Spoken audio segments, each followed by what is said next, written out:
જય માતાજી મિત્રો, કેમ છો બધા મજામાં? જો મિત્રો અહીં આપણે સિંહોર પાસે આપણે આવ્યા છીએ કલમ સોંપવા. જો અહીં આપણે ખાડા કરવાનું મશીન ચાલુ છે ને આ ભાઈ આપણે તૂર વાવેલી છે.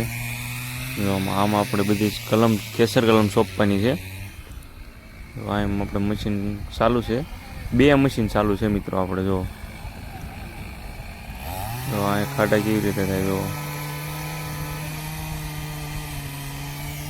આપણે એક મશીન જો અહીંયા અમે આપ્યું એ છે આ મશીન, અને બીજું આપણે ઓલા ભાઈ આખે છે. બે મશીન ચાલુ છે.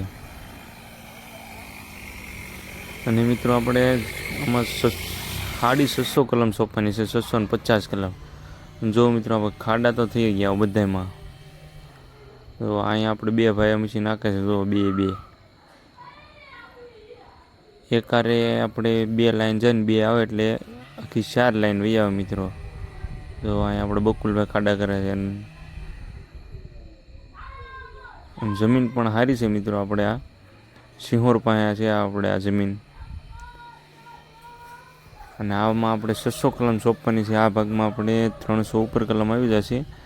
અને જો આપણે અવડા ખાડા કરી નાખવાના હોય, 1.5 ફૂટ જેટલો ખાડો થઈ જાય, અંદર 1.5 થી 2 ફૂટનો ખાડો થાય. એક કારે બે મશીન ચાલુ આપણે, કેમ કે એક મશીને મિત્રો બહુ વાર લાગે એવું હતું ને, કેમ કે અમારે આગે થયા હતા એટલે.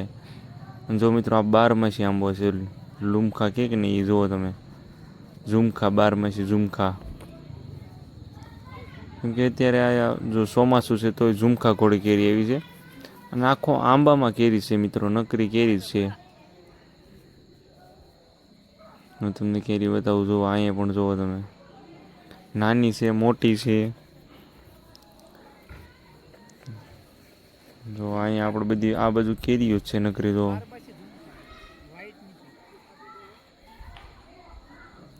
અહીંયા કવડી મોટી. ને પછી મિત્રો જો આપણી કેસર કલમ આવી ગઈ છે. જો આઈસર પર નાખવું આવી ગયું છે. આપણે આમાં 700 કલમ જેવું છે. જો અહીંયા ટ્રેક્ટરમાં મૂકવાની, ટ્રેક્ટરમાંથી આપણે સીધી ખાડે જ કલમ મૂકી દેવાની છે. અને આપણું આખું આઈસર ભરાઈને આવી ગયેલું છે. જુઓ આપણું આખું આઈસર આવ્યું છે ભરાઈને.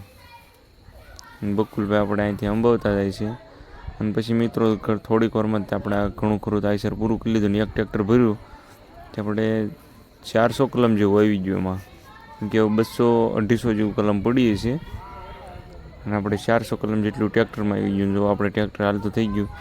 અને પછી મિત્રો જો આપણે મૂકી દીધી ખાડે ખાડે કેસર કલમ મૂકવાનું શરૂ કરી દીધું. કેમ કે આપણે હારવું ન પડે એટલે જો આપણે ખાડે ખાડે મૂકવાનું શરૂ કરી દીધું, કેમ કે તો જો પૂરું થાય. કેમ કે આ અમારા ઘરથી તો આપણે 80 કિલોમીટર દૂર હતું. જો અહીંયા આપણે રામભાઈ કેસર કલમ સોંપે છે. આખી કોથળી બહાર કાઢી નાખવાની તો એને કાંઈ થાય નહીં મિત્રો. જો આખી કોથળી બહાર કાઢીને જ મૂકે પીંડ. આપણે આમાં એ પીંડ કેવી. અને જો અહીંયા આપણે સોંપવાનું ચાલુ છે, આ લાઈન મારી છે. અને આ બાજુ આપણે જો રજનીભાઈ છે. બધી કલમની મિત્રો વ્યવસ્થિત જ આપણે સોંપવાની. જો મિત્રો આપણે આખો પડાવ સોંપાવા આવી ગયું છે. હવે થોડુંક જ 2 જ લાઈન રહી છે બાકી. જો આપણે 2 જ લાઈન હવે બાકી છે, બાકી બધું તો સોંપાઈ ગયું છે આપણે. કેમ કે આખું ખેતર આપણે તૈયાર થઈ ગયું. આની પછી આપણે બીજા ખેતરમાં જવાનું છે સોંપવા.